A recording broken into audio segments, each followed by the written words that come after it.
¿Qué tal? Bienvenidos a una nueva edición de Transporte al Día, este programa que hacemos para la Cámara de Transporte del Uruguay a través de BTV. Hace pocas horas se conocieron las últimas cifras sobre siniestralidad vial que entregó la UNASEV, la Unidad Nacional de Seguridad Vial. Y ustedes saben que quienes las entregaron son las nuevas autoridades de esta unidad. Y por ello, eso fue una excusa perfecta para hablar con su nuevo presidente, con Marcelo Metediera.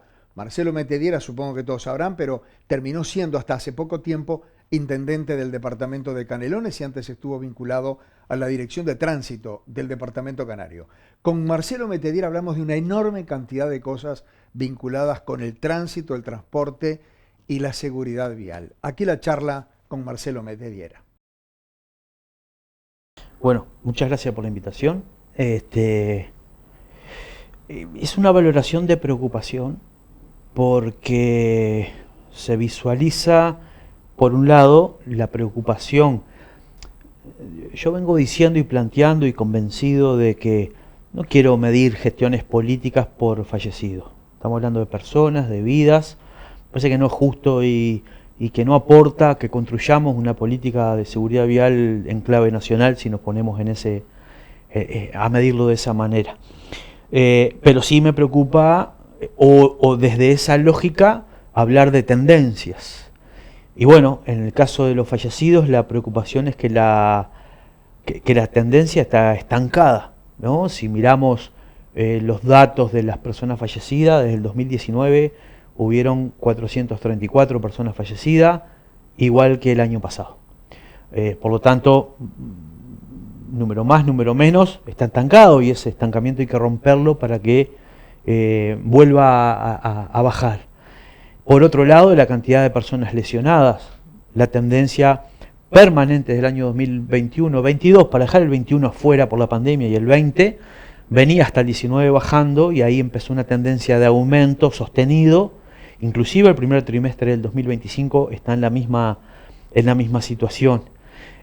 Hablando de los siniestros de tránsito, y lo mismo pasa con los lesionados en el tránsito. Con la preocupación además que cuando se abren los números de los lesionados graves, la tendencia es mayor que la de los lesionados leves, ¿no? Si lo vemos en términos porcentuales, promedio de lesionados es de un 5,7, cuando lo abrimos los lesionados leves son un 5,4 y los lesionados graves un 7,8. Entonces los números en general preocupan. Y también preocupa algo que venimos sosteniendo, que es que ha habido un retiro de la UNASEV de la opinión pública. La UNASEV no ha sido estos años protagonista del debate político y social de los temas de seguridad vial, de los temas que complican y también de los temas que muchas veces son antipáticos de dar. A la gente no le gusta hablar de los siniestros, de las multas, de las conductas, pero bueno, es la tarea que tiene que hacer la UNASEV, es esa, entre otras, y creemos que ha habido un retiro de la UNASEV en este periodo que no aportó en el debate público, y bueno, y eso hace que cuando uno siente la sensación del no control o la no fiscalización, bajamos la guardia y nos distendemos. Entonces se ve claramente en la calle, el chaleco está faltando de usarse en las motos muchísimo, es visible el aumento de la falta de chaleco, es visible nuevamente el uso del celular en la conducción. Se han dado algunos siniestros de tránsito en estos últimos 2-3 fines de semana donde muertes por despiste de moto, solas, y la persona con 0 de alcohol en sangre, o sea, hay un elemento de distracción claro en ese siniestro de tránsito. Entonces, insisto, cuando se baja la guardia, habitualmente nos distendemos y bajamos los controles, también las intendencias, si la UNASEV no está pinchando, marcando la cancha, o puede ser policía caminera también, o sea, esto no es solo para la gente y la tarea que nos toca a nosotros abarca a todo el mundo. También, si no controlás, si no pinchás, bajás la guardia y ese desorden se multiplica, y creo que es parte de las dificultades por las cuales nosotros por lo menos entendemos que se da esta tendencia de la alza de los siniestros de las personas lesionadas y el estancamiento de los fallecidos. Yo te iba a preguntar eso, Marcelo, porque la UNASEV no controla. No tiene capacidad ejecutiva, tiene capacidad de legislar, tiene capacidad de proponer, tiene la virtud de articular y de dialogar tiene la posibilidad de estar en el territorio. Esas son las herramientas que uno tiene que usar para intentar generar una cohesión entre todos los que tienen que ver con los temas de tránsito. Yo sostengo de que, bueno, hay que ayudar, hay que acompañar, hay que dar la posibilidad, pero también hay que marcar la cancha. Pero primero, demos la posibilidad, acompañemos, y bueno, y después, si no, se marcará la cancha como corresponde a quien le toque. Eso. ¿Y qué pasó? ¿Las intendencias se retiraron del control? ¿De los controles? Yo creo que a las intendencias le pasa lo mismo que a las personas, porque es lo mismo. Si vos no tenés a alguien que te esté, che, otra vez jodiendo con esto, claro, otra vez, mirá lo que dice. Cuando perdés esa presión, bajás la guardia. Y a las intendencias creo que le pasa lo mismo, que no quiere decir que lo estén haciendo más o menos, sino lo que quiero transmitir es, así como le pedimos al vecino y a la vecina el control, también a las instituciones les corresponde no bajar esa guardia. Ya estuviste reunido con el Congreso Intendente, ya tuviste una primera reunión. Tuvimos dos. Ajá, dos. Con el Congreso Intendente y con los directores de tránsito de todo el país. Bien, ¿y se soslayó este tema? No, se planteó derecho viejo. Sí, claro. De una. Fuimos, sí. Ajá. Sí, porque se planteó en el Congreso de Intendentes, fuimos junto con el Ministro del Interior. El tema de las motos particularmente, lamentablemente nos une en el trabajo. Digo lamentablemente por la tarea, por la situación. Y allí fue donde se habló de la matrícula. Exacto, el 45% de las rapiñas se cometen en motos. Entonces un vehículo que no está identificado, que quizás lo usa la persona que va a tomar mate de la Rambla, o lo puede usar una persona que va a delinquir. Yo no puedo saber al momento de ver un vehículo sin identificación qué uso va a tener. Claro. Y esa convivencia es un problema hoy que pasa, ya no es tanto un tema de seguridad vial, que también lo es, y mi preocupación ahí estaba por el tema de las picadas, de los ruidos molestos, sino que también se suma un problema de seguridad pública. Y ahí es donde estuvimos planteándole al Congreso de Intendentes que necesitamos que fiscalicen con fuerza este tema, por lo menos este tema puntual, de que bueno, aquel o aquella que tiene la chapa matrícula gastada, puede ser moto, puede ser auto también, vaya a la intendencia y cambiará, que le sale gratis, no hay excusa, Si tiene la chapa abajo del guardabarro, póngala donde corresponde. Si dobló la matrícula, enderezalea, claro, y no va a tener ningún problema. Y a su vez le planteé al Congreso de Intendentes que analice la posibilidad de abrir un periodo de tiempo en el cual el trámite para regularizar esa situación, costo de chapa, de libreta de identificación vehicular, el DIV, sea gratis, o sea con el menor valor posible, porque tenemos un problema que supera, como recién decía, los temas de seguridad vial y pasan a ser un problema de seguridad pública. Entonces, el planteo fue concreto, y eso fue un jueves. El lunes siguiente hubo reunión de directores de tránsito todo el país a Montevideo, donde aprovechamos a ir a saludarlos, nuestra vieja casa, nuestro lugar de trabajo, y también le volvimos a plantear, porque de hecho las propias direcciones de tránsito lo plantearon, de varios departamentos. Esto planteó Canelones, lo planteó Florida, lo planteó Soriano, lo planteó Paysandú, las dificultades con las picadas, muchachos, para poder controlar, primero tenemos que poder identificar los vehículos, así que intentemos hacer un esfuerzo mayor en esto, y bueno, y estamos en este momento en esas conversaciones. Eso es medio urgente, ¿no? Sin lugar a duda. Hace un tiempo atrás teníamos dificultades, como te decía, bueno, el tema de las picadas es las motos de mucho tiempo, las y motos tienen tres o cuatro problemas, que son las picadas, los ruidos, la conducción irregular, es decir, arriba de una vereda, contramano, doblando mal, y los caños de escape libres. Exactamente. Ahí vamos a teníamos reunión la semana pasada con ACAU y también con los importadores de vendedores de motos. La de motos se suspendió, producto de que un director no iba a estar en el país y pidió cambiarla. Estamos conversando estas cosas, ¿no? Hay que reglamentar la ley de tránsito, que tiene un capítulo, el capítulo 1, ese capítulo de elementos de seguridad activo y pasivo para el momento de importar un vehículo al país. Y bueno, hay algunos temitas ahí que queremos conversar con ellos. Hay una ley hoy que obliga a vender los vehículos empadronado y con casco. Entonces, bueno, yo creo que esas cosas hay que retomarlas y poder formalmente resolverla una vez por todas. Estas cosas de las que estamos hablando son pasibles de multa, Marcelo. Por ejemplo, los escaños. Sí, claro, los escapes libres, sí, son condiciones picadas. No solo de multa, sino de retención del vehículo. Todo lo que no cumple con las normas de tránsito, estamos hablando de lo vehicular, bueno, también del conductor, ni que hablar. No digo de conducta, sino de escape ruidoso, faltas de X cosa. Al momento de que no cumpla con una de esas cosas, el vehículo no está en condiciones reglamentarias de circular, entonces tú podés aplicar la multa, pero también podés retener el vehículo. Obviamente se aplica el sentido común, dependiendo de la situación y el entorno y el momento, no vas a incautar cualquier vehículo por cualquier cosa, tenés que dar la posibilidad a la gente de que se ordene, ¿no? Ahora, si estás con un escape libre en un lugar donde están picando, bueno, ahí no hay tutía, ahí venga para acá el vehículo. Claro. ¿No? ¿Cómo está el tema, Marcelo, de la matrícula con un dispositivo? ¿En qué etapa está? Viene bien. A ver, esto que hablábamos en el arranque, la UNACEB no tiene la capacidad de ejecutar estas cosas, pero sí de pinchar. Y yo bromeo con los intendentes porque les digo, muchachos, miren que los conozco bien. Mire que los conozco Estabas del otro lado del mostrador. Exactamente. Entonces hay algunos productos. La licencia de conducir digital está pronta hace 3 años y no se resolvió. La chapa matrícula Mercosur, la chapa matrícula digital, que es una chapa matrícula con un tag, estaba casi pronto para avanzar y bueno, he visto en la prensa estos días que vienen avanzando lindo. Esas son cosas que hacen las intendencias, nosotros no tenemos potestad para hacerlo, pero sin duda el poner el tema arriba de la mesa ha ayudado, y el Ministerio del Interior también lo hizo porque lo necesita, como hablábamos recién, a que los tiempos se avancen lo que no se ha avanzado hasta ahora, así que creo que viene bien. ¿Me permitís hacer una pausa? ¿Cómo no? Y después tenemos temas como, por ejemplo, el sistema de transporte, tenemos temas como la vialidad en general. Hace pocas horas se conoció una noticia donde el presidente de UNACEB pedía la ubicación exacta de todos los radares para analizar qué función cumplen y cómo la cumplen. De todo eso hablamos más adelante. ¿Cómo no? Señores, primera pausa aquí en el programa de hoy. Estamos charlando con el presidente de UNACEB, Marcelo Metediera, y lo seguimos haciendo después de ella.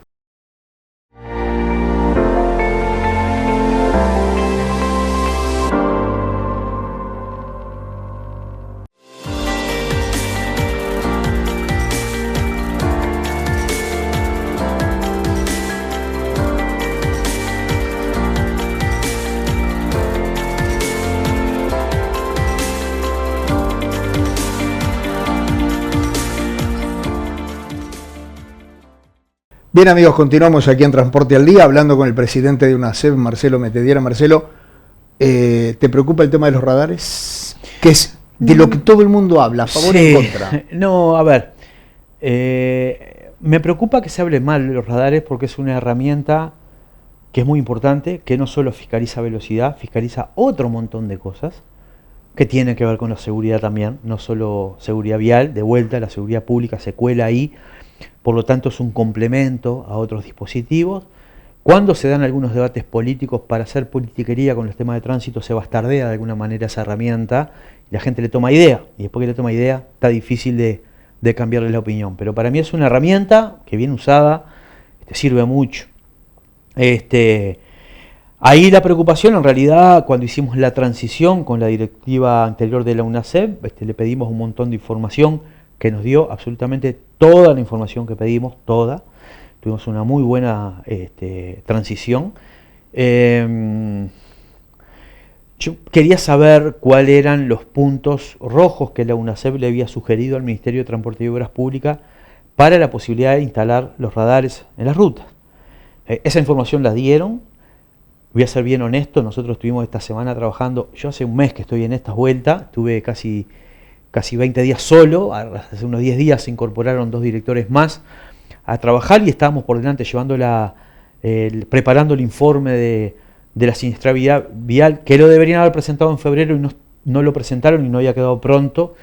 Por lo tanto retrasamos un poquito algunas discusiones en términos presupuestales y de proyección y de plan concreto, y está dentro de esos retrasos, pero sí me interesaba saber dónde estaban propuesto o cuáles eran los lugares donde la UNACEB le había propuesto al Ministerio. Sabemos que la licitación del Ministerio son 177 puntos de control, sabemos que hay 122 puntos instalados, hay que ver los otros que faltan, si es necesario ponerlos, si los que están bien puestos o hay necesidad de cambiarlos, no solo porque puedan llegar a estar en el puesto, sino porque la realidad de la movilidad cambia y tenés que cambiarlos, claro, ¿no? Claro. Y después también tener claro que esos radares, como te decía recién, tienen un componente de seguridad pública. A mí me gusta poner siempre el ejemplo de la ruta 11 y la 7 en San Jacinto. ¿Por qué? Porque si uno lo mira de la perspectiva de la seguridad vial, yo no sé cuánto incide, pero son 2 cruces de rutas muy importantes. Entonces, eso seguramente complemente las cámaras del Ministerio del Interior. Si alguien, y ha pasado, y me consta, donde se daba una rapiña en X lugar y se buscan todas las cámaras del entorno para ver por dónde ese vehículo se fue. Yo por eso te decía, no solo cumple la función de la velocidad, sino que tiene otras funciones que hay que analizar junto con el Ministerio de Transporte, que es a quien le compete, y eventualmente el Ministerio del Interior. Así que simplemente es tener la información y analizarla, y si tenemos que hacer algún aporte, porque la siniestralidad de repente de las rutas cambia, y hay que decirle al Ministerio, mirá, viste que pusieron acá está controlado, ahora está habiendo problema acá, busquémosle la vuelta. Son herramientas de trabajo.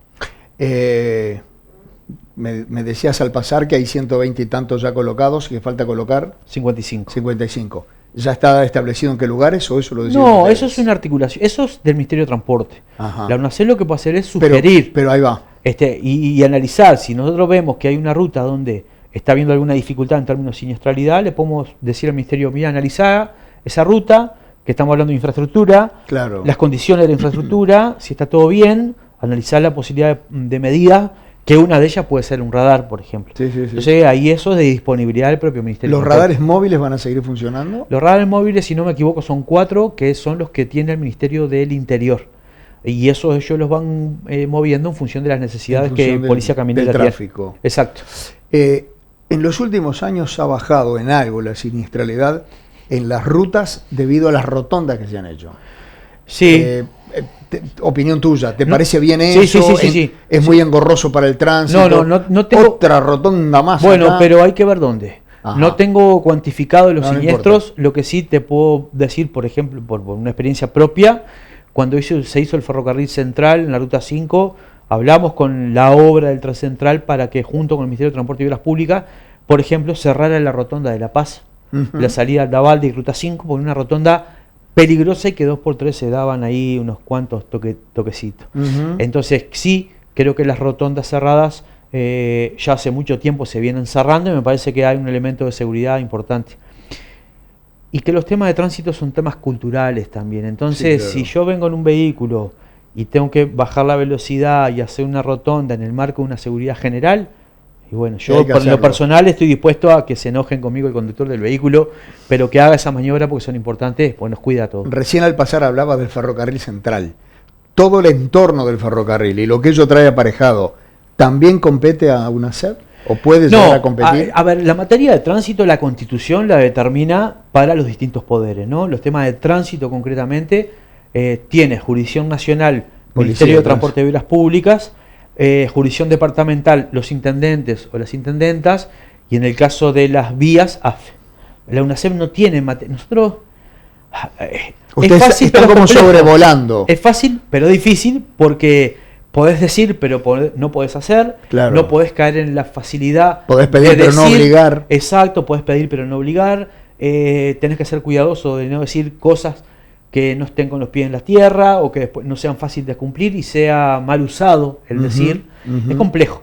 Pero para eso está la articulación con los distintos gobiernos departamentales y el propio gobierno nacional, que en definitiva la UNACEP integra el gobierno nacional, por lo tanto hay 2 áreas donde debería tener una injerencia más directa.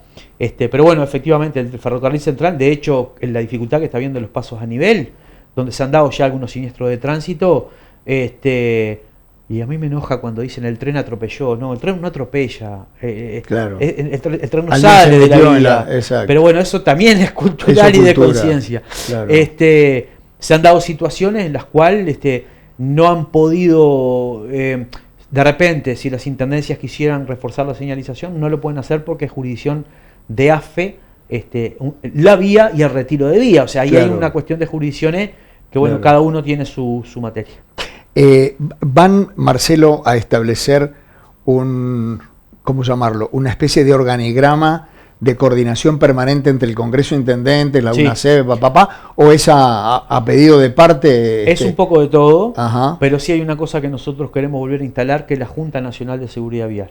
Ajá. La Junta Nacional de Seguridad Vial es un órgano... ¿Hubo alguna vez? Sí, hubo. Es un órgano definido por ley. Cuando se crea la UNACEP, se crea la Junta Nacional de Seguridad Vial, está integrada por Presidencia, Congreso de Intendentes, Ministerio del Interior, Ministerio de Transporte, Ministerio de Educación y Cultura, Ministerio de Salud Pública.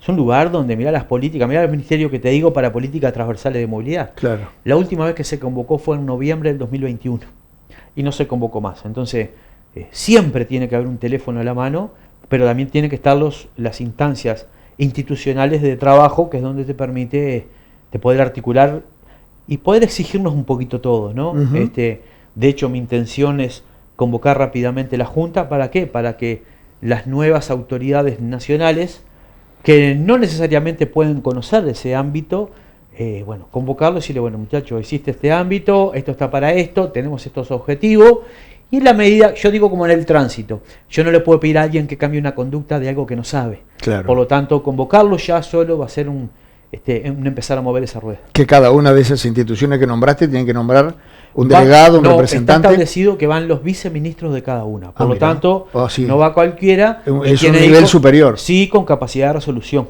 Ajá. Entonces, sí, claro, es parte de lo que hay que convocar, insisto, porque ahí vos podés. Nosotros tenemos pedido ya reunión. Ahora en la semana del martes posterior a turismo nos reunimos con el Ministerio de Industria. El Ministerio de Transportes de la reunión pedida, ya está fijada la reunión con la ministra de Salud, con el ministro de Educación y Cultura también está la reunión pedida, con el Congreso ya estuvimos, pero hay que retomarla. Por lo tanto, independientemente de eso, ya hemos tirado algunos piolines ahí para ir plantando esa semillita. ¿Esa junta es un órgano asesor, consultor, decisor? No, a ver, es un órgano que tiene capacidad de resolución, pero no de ejecución. Claro. En realidad, si viene el Ministerio de Educación y Cultura y ahí resolvemos que se van a instrumentar en la educación formal, por decir un caso cualquiera, está bien, se puede resolver en ese ámbito, pero después el ministro o la viceministra va a tener que llevarlo y formalmente tomar la decisión de ejecutarlo. Obviamente no solo está la UNACEP por presidencia, sino que también está Secretaría General, por lo tanto es la opinión del presidente, ¿no? Claro. Así que bueno, es un lugar interesante. Para ir redondeando la última parte de este segundo bloque, ¿cómo hace UNACEP para, usaste una palabra muy de barrio, para pinchar, para estar siempre presente? Porque no es solo en los medios, si todos hablamos, pero el tema es el que acelera en un repecho, el que sobrepasa en un puente, o sea, es un tema cultural, ¿no? Sí, sin duda. Nosotros vamos a otros países y es otra realidad. Miramos la amarilla para ver y le ganamos a todos los que están esperando que venga la verde. Claro. O sea, nos creemos los reyes de... Eso de pinchar es, de alguna manera, estar en el debate público. Hoy arrancamos la entrevista hablando de que la UNACEP había perdido ese protagonismo. Eso. Entonces, pinchar es debatir, pinchar es ponerte más arriba de la mesa, pinchar es ir a reunirse con la gente en lo territorial y en lo institucional, es poder venir a los medios de comunicación y ponerte más arriba de la mesa. Mucha gente se enoja y otra te entiende, pero en definitiva nos pasa ahora, abrís las redes y algo de los temas que hemos planteado en estos días están debatiéndolo la gente, sin arrobar ni a Marcelo ni a la UNACEP. Miren las motos, las chapas, fue lo que planteamos, y otro que le contesta pero cosa, y el otro que lo educativo, se genera el debate. ¿Me explico? De alguna manera eso te incorpora la temática. Entonces, en lo de pinchar es no bajar la guardia, es poner los temas arriba de la mesa, y bueno, a veces son complejos porque no todo el mundo lo comparte o lo entiende, pero es la tarea que nos toca. No con rigurosidad científica, porque no lo vas a saber, pero más o menos para cuándo las matrículas digitales. Lo que pasa que depende del Congreso de Intendente y no de nosotros. ¿Pero que 10 años, 5 años? No. Ahí está, esa cara me interesaba ver. Claro, unos meses. Yo creo que este año tiene que estar ejecutado. Eso. Sí. No, porque escuchamos... Una cosa es la resolución y otra cosa es la implementación. La llevada a la práctica. Nosotros vamos a reglamentar la ley de tránsito. Mi intención es reglamentarla antes de que se vayan los intendentes actuales, pero después empieza el proceso de ejecución, de activar un montón de cosas que hay que hacer, pero diste el paso de. Entonces, hoy me consta que el Congreso de Intendentes está analizando formatos y eso luego va a llegar a una licitación. Esa licitación se publica, alguien va a ganar y ahí empezará a instrumentarse. ¿Y la libreta por puntos? Bueno, es parte de lo que tenemos como objetivo, mi intención, como te decía recién, antes de que se vayan los intendentes y las intendentas que están hoy. Arranquemos con todas esas novedades. Sí, porque si no perdemos un año esperando que vengan los nuevos intendentes y agarrar de vuelta al ritmo. ¿Alguna campaña de sensibilidad pública, de bien público? Sí, estamos en este momento con la campaña de turismo, donde queremos estamos poniendo arriba de la mesa, más allá de lo cotidiano concreto, las velocidades, los adelantamientos, las maniobras, el tercer carril, cosas que normalmente no conversamos, no discutimos. La gente que maneja en lo urbano y no sale habitualmente a ruta, sepa y entienda que la forma de conducción es distinta, De ahí, por ahí son las advertencias que estamos dando. Y después, bueno, sí, tenemos mayo amarillo el mes de mayo y algunas otras campañas que estamos trabajando con el área de comunicaciones de Presidencia. Señores, hacemos otra pausa. Venimos para el tercer bloque de Transporte al Día de hoy. Estamos charlando con el presidente de UNACEV, Marcelo Metediera.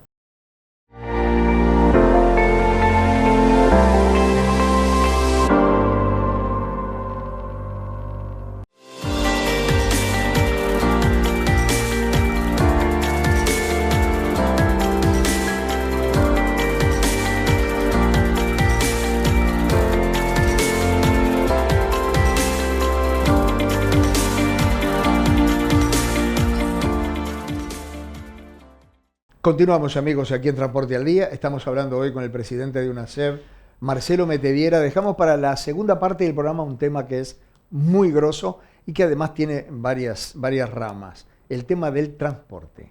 Transporte colectivo, transporte individual, el futuro, todo lo demás. ¿Qué papel juega la UNACEV en la movilidad de los... no sé, de los uruguayos, diría yo, más allá de que cada vez que hablamos así sabemos que San José, Canelones, Montevideo es lo más preocupante? Lo que pasa que, como vos estás hablando de transporte, y sin especificarlo en tu cabeza está el transporte metropolitano y los proyectos que están y en arriba de la Artigas mesa, hay ómnibus que ¿verdad? van y vienen. A mí me pasa lo mismo porque también vengo del palo de transporte, se me cuesta separar los temas, pero la realidad es que la UNACEV hoy lo que tiene para hacer es aportar donde le pidan opinión vinculado a los proyectos que se puedan llevar adelante, ¿no? Es claro que en términos globales o generales me interesa que exista mayor cantidad de transporte colectivo que transporte individual, porque eso descongestiona las vías de circulación y da un marco de seguridad mayor. El año pasado se vendieron 3,6% más de autos 0 kilómetros. Que hablamos de miles, ¿no? Que hablamos de un montón, sí. Pero se consumió un 6,4% más de combustible. O sea, se vendieron más autos, pero se consumió más combustible. O sea, más autos que rodaron más, o más vehículos que rodaron más. Y eso también genera un mayor factor de riesgo a la siniestralidad. Por lo tanto, ahí lo que van a encontrar en la UNACEV es dar el debate del transporte público colectivo por sobre el individual.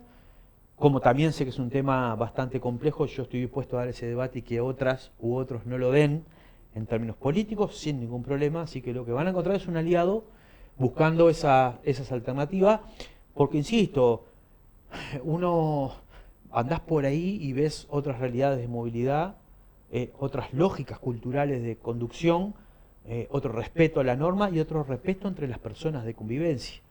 Y si no haces foco en esas cosas, no hay cambio posible. Entonces también yo puedo quedar de macanudo diciendo lo que quiera, pero no corresponde, no estoy convencido aparte. Entonces, insisto, por tercera vez hay un cambio cultural que hacer en la conducción, y hay que priorizar el transporte colectivo. Y ahí es donde la gente dice, ah, sí, ¿y cómo hacemos? Bueno, no es fácil, ¿no? Y no es fácil. Primero, el Estado tiene que proveer, junto con las empresas de transporte y los trabajadores, un buen servicio de transporte. Si no, no es posible. ¿Por qué dejaría yo el auto para subirme al ómnibus y para venir a Montevideo antes, cuando manejaba el ómnibus, demoraba 1 hora 10? Cuando manejaba el ómnibus. ¿Cuando vos manejabas? ¿Año? Yo trabajé en el transporte del 97 al 2003. Bien, en esa época sí, del Sauce a Montevideo, 1 hora 10. 1 hora 10, ¿Y ¿1 ahora? hora 15, 1 hora 30. Entonces, ¿por qué o sea que estamos peor. ¿Por qué dejaría el auto? Por ejemplo, no es mi caso, pero ¿por qué dejaría el auto? No hay nada que me estimule, a pesar de que llego a la ciudad vieja, no tengo donde estacionar, tengo que caminar y un montón de cosas, y el costo ni que hablar. Entonces lo que tiene que haber es un transporte eficiente, realmente eficiente. Antes de irme de la Intendencia de Canelones, nosotros hicimos una encuesta de movilidad en la zona del área metropolitana de Ciudad de la Costa, donde estábamos analizando alguna obra que ya se empezó a hacer en Giannatasio, pero le incorporamos en la encuesta el tema del tren de la costa, o el proyecto en términos generales. Y un 83% de las personas que viajan en auto a Montevideo sostuvo de que si el transporte era eficiente, estaba dispuesto a dejar el auto. Es un número altísimo. altísimo. ¿Dirá la verdad la gente ahí cuando contesta eso? Yo creo que Hay sí. que pensar que sí. Pero ponerle que sea la mitad, es un 40. O sea, que de 10 personas, 5 se suban al ómnibus, Fernando, con lo que implica Sí. en la caída de la cantidad de venta de boletos en términos históricos y post pandemia, más aún. ¿No? Es un número, a ver, estuvimos hace un tiempo atrás, estuve en México, donde estuvimos viendo los BRT de allá y el Metrobús, le llaman allá, y ellos habían logrado subir al ómnibus, no llega al 20%. Le apoyaron, pero ¿y cuánta gente subió a ese Metrobús? Y en torno al 20%, 20%. Entonces, nada, yo creo que hay un buen producto y que tenemos la posibilidad en este momento. No podemos errarle los tiros. Hoy tenés un STM que integra las distintas modalidades de transporte, los subsistemas, que tenés que aprovecharlo. Esto hace 3, 4 años atrás, 5 años atrás, no estaba. Por lo tanto, no se podía generar un servicio de transporte que se retroalimente, que se complemente. Hoy sí. Entonces, y me consta que el presidente Orsi, yo diría que es casi una obsesión que tiene con eso, aparte de la necesidad, y me consta que la inversión en clave metropolitana va a estar ahí, no me cabe duda. Bueno, hay que animarse a tomar alguna decisión, poniendo a la gente en el centro, sabiendo que el transporte es de la gente, y bueno, y el resto de las barras, adaptarse de alguna manera en una construcción colectiva, pero que tenga un buen resultado final. ¿De qué forma el Estado, Marcelo, sin poner en juego, a ver, el presidente de la UNACEP no va a decidir nada de esto, no es que por lo que vos digas ahora después diga, mirá, dijo tal cosa y no se hizo. Eso quiero aclararlo. Pero en términos de tu opinión, ¿de qué forma el Estado podría colaborar? Y vos hablás de Orsi, que es verdad, uno de los pilares de su gestión estaba basada en la movilidad. ¿De qué forma el Estado puede colaborar? Es un buen proyecto, un proyecto de transporte metropolitano. Si uno mira los corredores de ingreso a Montevideo, el corredor de Ruta 5, estoy convencido que el ferrocarril central es propicio para que se vuelva a instalar el tren de pasajeros y el tren de pasajeros sobre Ruta 5 sea un articulador del transporte de pasajeros. El corredor de la Ruta 6 y 7 puede ser algo similar, teniendo en cuenta que el ramal de Ruta 6 va hasta Toledo y después se desvía para lo de Suárez y Pando. El tren de pasajeros que habíamos restituido antes de que empezara la obra del ferrocarril central, no solo la extensión de las Piedras hasta Progreso, sino empezó a funcionar nuevamente el tren a Sudier, como se conoce en Palme Olmo.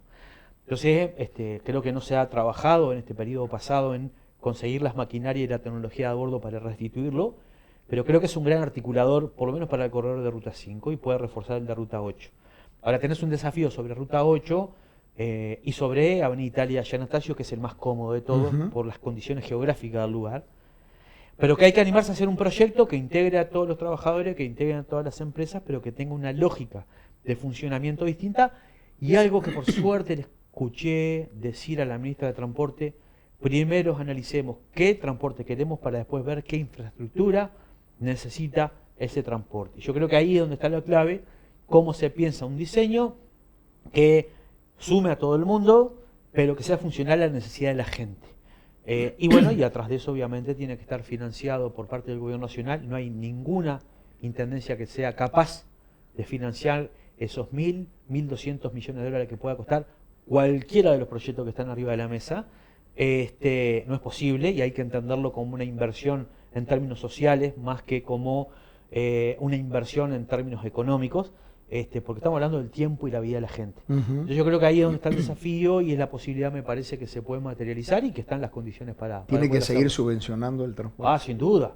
No existe un país del mundo donde un transporte no esté subsidiado con características razonables, ¿no? Claro. Hay otros lugares donde no se subsidia, pero tampoco está regulado y cualquiera pone un vehículo para circular. Claro. No existe cualquiera de los ejemplos. Siempre anhelamos área metropolitana, Barcelona, Curitiba, Medellín, todo está subsidiado. De hecho, en el caso de Barcelona hay un porcentaje de lo que en Uruguay es la contribución inmobiliaria que se destina al transporte de pasajeros, y eso genera un fondo que permite hacer inversión en clave metropolitana, lo que es la AMB en Barcelona, y en Madrid pasa exactamente lo mismo. Bueno, nada, no es posible un transporte sin el subsidio. Pasa en Uruguay, hoy los boletos de estudiantes están subsidiados.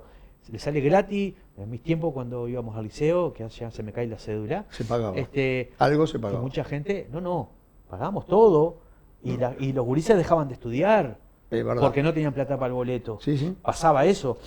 Hoy es gratis. Hasta sexto año es gratis, después es el 50%. Hoy el jubilado en general, por lo menos en clave metropolitana, paga 5, 6, 7 pesos el boleto. En el caso de Canelones, la embarazada no paga boleto, discapacidad. El precio del boleto con el fideicomiso del gasoil sale casi un 30% más barato de lo que debería salir.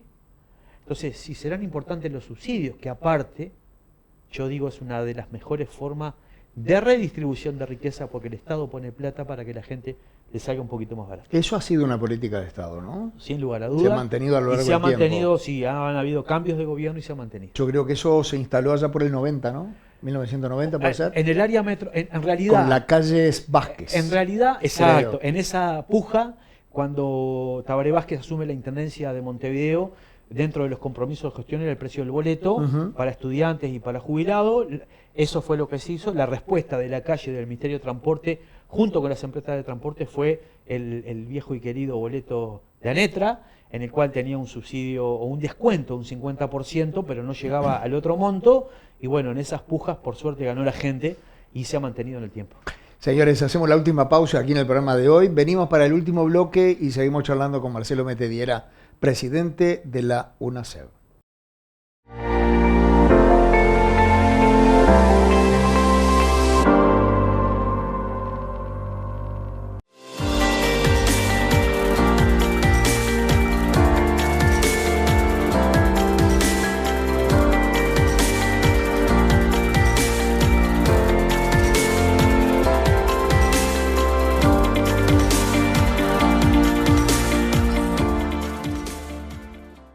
Ingresamos, amigos, en el último tramo de nuestro programa de hoy. Seguimos charlando con el presidente de UNACEB, Marcelo Metediera. Marcelo, todavía no está integrada la oposición a la UNACEB, ¿no? No, falta un cargo integral. La UNACEB está compuesta por 3 directores o directoras y una secretaría general ejecutiva. De esos 3 directores está el presidente, que en este caso es mi caso. Se sumó Aníbal Pinto, alguien que ya había estado en la UNACEB hace 2 periodos atrás, con capacitaciones en temas de seguridad vial de UNIT y con experiencia en la tarea, particularmente de centralización, recorrida de país. Y tenemos la suerte de contar con Fernanda Artagabeitia, que era la directora de movilidad de Montevideo hasta ahora, sumándose como secretaria ejecutiva. Por lo tanto, falta que la oposición defina el nombre que va a sumar en la UNACEB. Algo que en lo personal quería, no solo lo hablé con el presidente Yamandu Orsi en su momento, y hasta inclusive antes de las elecciones, mirá lo que te digo, como propuesta política fuerte, ¿no?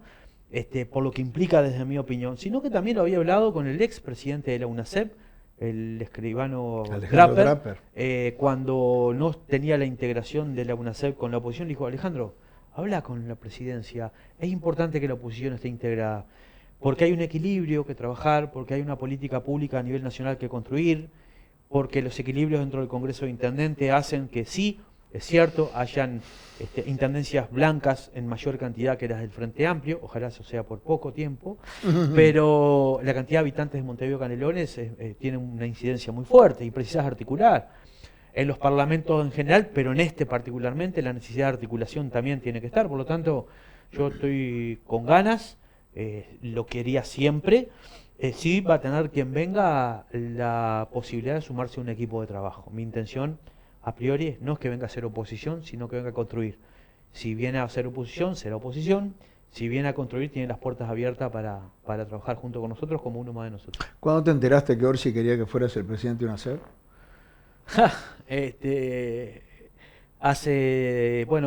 Cuando asume, cuando sale electo, de alguna manera que se empezaron a conformar los equipos, claramente hay un trabajo y una confianza construida desde Canelones, una tarea que me tocó hacer de la propia Intendencia, pero me consta, y con un poquito de atrevimiento y el perdón del propio presidente, le interesaba que yo no perdiera el vínculo con el Congreso de Intendentes, ¿no? Si bien tenía posibilidad de 2, 3 cosas hacer en función de lo que sé o lo que conozco, una de ellas era estar en la UNACEB porque permitía la articulación entre presidencia y el Congreso de Intendentes, que no es solo la tarea específica, sino también en cuestiones políticas, ¿no? Así que bueno, en la medida que se fueron construyendo los equipos de trabajo, me llamó, tuvimos algunas conversaciones, después se dieron las negociaciones sectoriales, como pasa siempre.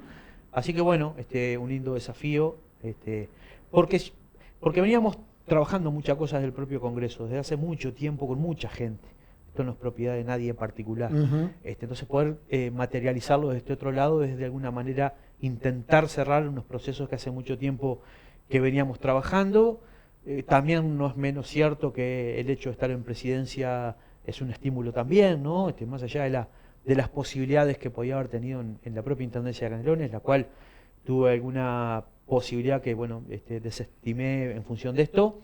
Así que bueno, con esa confianza y ese respaldo asumimos esta responsabilidad y con muchas ganas, porque con muchas ganas siempre, pero aparte los otros días cuando presentamos los datos de siniestralidad, el auditorio estaba lleno, estamos hablando de 200 plazas y había gente parada, pero más allá de la cantidad, ver quiénes estaban ahí, lo que representaban, legisladores de todos los partidos, intendencia de todos los partidos, trabajadores, empresarios, cámaras, motoqueros, unidades locales de seguridad vial, academia, no sé, se dio una situación ahí de que si todo eso generamos que traccione, le va a hacer muy bien al país. Así que bueno, también tiene que ver un poco con los caminos recorridos y con estas posibilidades. ¿Podría ser desde tu punto de vista y en la íntima, Marcelo, una especie de culminación de un camino? Digo, del punto de vista vial, territorial, sí, etcétera, porque, a ver, no es la culminación porque dentro de 3 años te piden para ser ministro del Interior, sino sigo creciendo, pero digo, en términos de tu tema. ¿Sabés que yo me he puesto siempre como meta llegar al final del periodo que le proponen trabajar a uno, que no siempre se llega, a veces quedas por el camino, sí, señor, y hacerlo de la mejor manera posible? Entonces hoy lo que tenemos arriba de la mesa es esta tarea con estos tiempos y con este acumulado de trabajo que vamos a empujar para materializar todo lo que podamos. Por lo tanto, y después se verá. También hay que estar en paz y en tranquilidad con eso, porque esto es político y es construcción colectiva, no es individual, no es personal, y fíjate que podía quizás estar siendo hoy otra tarea de relevancia en la Intendencia de Canelones, y sin embargo las cosas me trajeron para este lado y mañana nos pueden llevar para otro lugar o para la casa de uno tranquilamente. Todavía sos nuevo en la UNACEP, pero ¿cómo ves qué ves más complicado o que te demanda más energía? ¿La Intendencia de Canelones? No. ¿Porque fuiste intendente? Sí, claro. ¿O UNACEP? No, una intendencia, sin lugar a duda. ¿Sí? Sin lugar a duda. Porque bueno, como intendencia no, como intendente, ¿no? Porque siendo director de tránsito, la demanda... Sí, es un sector. Es un sector, igual es más, la UNACEP es un poco más centralizado, un poco más tranquilo, por el lugar donde estás, por la tarea que tenés, por lo que abarca. Si bien son varios aspectos, acá hay una coordinación a nivel Mercosur, hay comisiones técnicas, de salud, de ingeniería, legales, hay un montón de cosas, pero como que... O quizás para la dinámica que uno tenía es más fácil, ¿no? La intendencia era un monstruo. Y más Canelones con la realidad que tenía territorial. Claro, es un departamento social, muy especial, ¿no? Muy complejo, hermoso, pero complejo. Entonces, todo el tiempo era todo y había que resolver. Los temas de tránsito, la dirección de tránsito tiene la particularidad de que no es un tema específico como puede ser la UNACEP, sino que tiene el área de licencia de conducir, que es compleja, el área de empadronamiento, que es compleja, la fiscalización, que es lo más complejo de todo, el transporte como tal, el transporte de pasajeros, el escolar, el turismo, el taxi, el remis. O sea, hay una dispersión ahí de cosas que hace que tenés que estar en muchos más temas a la vez. La UNACEP tiene sus complejidades, pero para el ritmo que uno venía acostumbrado, la verdad que es más suave, y bueno, y eso me predispone distinto, y lamentablemente para los que tengo al costado, claro, empujamos. Para ir terminando, Marcelo, ¿que te hizo mucho ruido cuando se puso la ciclovía en 18 de julio?